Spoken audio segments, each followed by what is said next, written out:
Hi, so glad you're here. In this video, I am going to be drawing and invite you to follow along while we chat about drawing in your own personal journal. These are 5 tips that I have learned while keeping up the practice of drawing. So for tip number 1, draw something that you find interesting.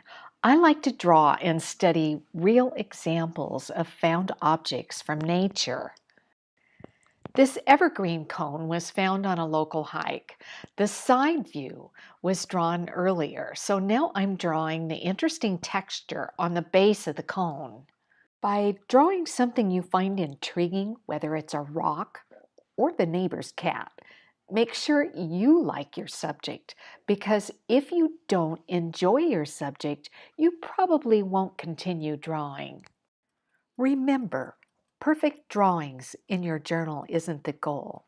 The journal is like your own personal drawing diary. You can draw without rules and practice techniques over time.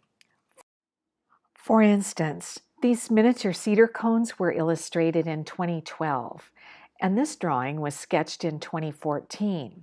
And then this pine cone was illustrated in 2016. And the cone you are watching now was illustrated in 2019.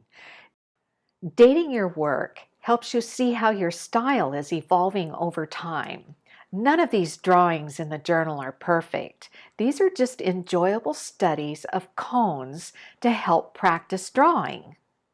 Writing about what you've observed while you're drawing can be helpful notations while you use your reference drawings for designing later artwork. Examples of things to record are where you found your subject, why you like drawing the subject, and the characteristics of your subject. All of these visual observations will come in handy if you decide to use your practice drawings for a future painting or sculpture. Tip number 4, your journal can be a time-lapse or seasonal resource. For instance, the lifespan or season of a plant or flower in its natural environment changes over time. Take these bleeding hearts. They bloom in early spring, usually during the rainy season. On a nice day, I like to draw these plein air or outside. Once they quit blooming, it's game over and I move on to another seasonal subject. That is why my journal has these tabs marking the subjects. Next year, around the same time and place, I'll revisit those bleeding hearts and practice drawing them again. A journal can be an ongoing record of a subject that you enjoy observing over time. I happen to love drawing native and backyard plants. Maybe you want to draw buildings throughout the seasons. That is the advantage of keeping a drawing journal over a period of time. Your visual observations will change and grow each time you study a subject. Tip number 5, think of your journal as your own personal observational diary.